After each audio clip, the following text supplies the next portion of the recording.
In 1835, John Lilly Sr., a man from Bluestone, Virginia, was hired as a construction worker to build a home for a man named Alfred Beckley, who owned a large tract of land in what was Fayette County. Beckley had recently retired from the military and was now planning on occupying the land he had inherited from his father. But before he could move his family to Western Virginia, he needed a home for them. John Lilly met this need when he constructed a double log cabin, a structure with 4 rooms, 2 below and 2 above. It was built on a knoll along the James River and Canal Turnpike.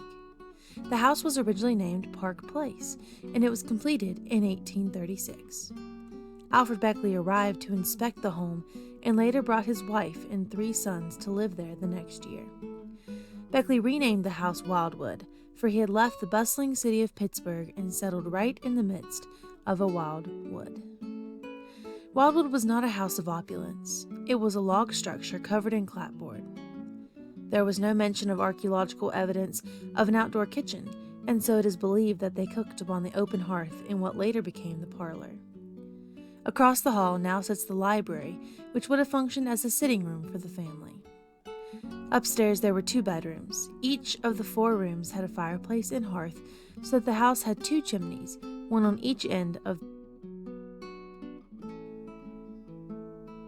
Alfred Beckley was the son of John James Beckley, the first clerk of the U.S. House of Representatives and the first librarian of Congress. It was from his father, who died when Alfred was 5 years old, that he inherited this land.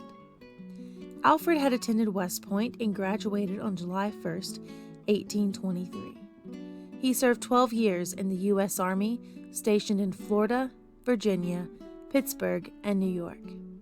It was while he was in Pittsburgh that he met and later married Amelia Neville Craig, the daughter of the owner and editor of the Pittsburgh Gazette.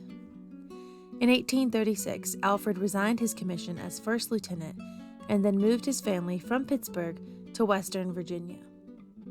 When Alfred and Amelia Beckley arrived at Wildwood and took up residence, the new house became home to their 3 sons. Upon the move, the eldest, John, was 4 years old.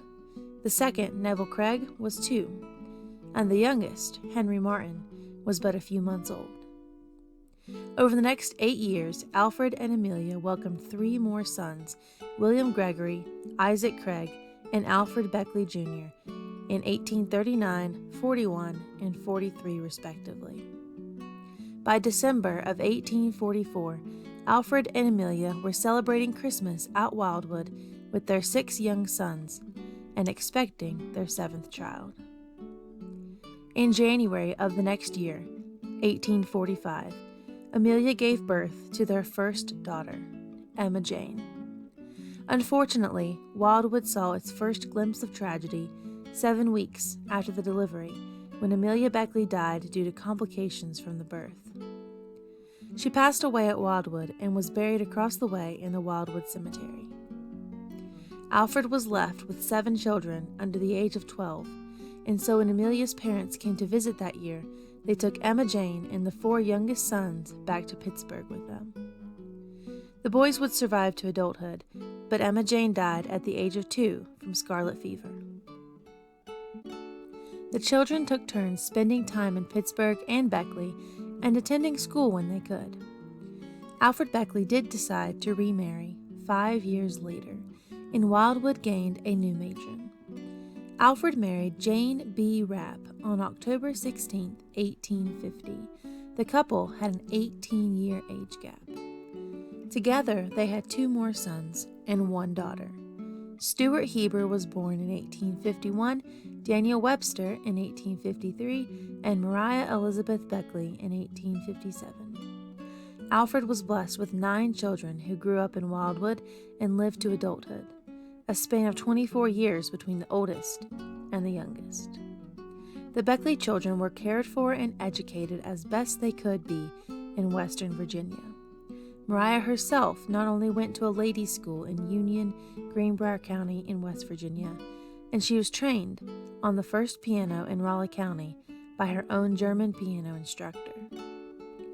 As the years went by, Alfred served in many capacities in the town, and Wildwood remained a center of town life for years. It would also be the scene of Alfred's capture during the Civil War. Alfred Beckley served as a brigadier general for the Confederacy during the Civil War, but being an elderly man of 60, he did not see much action. To be honest, Beckley also had Union sympathies as well.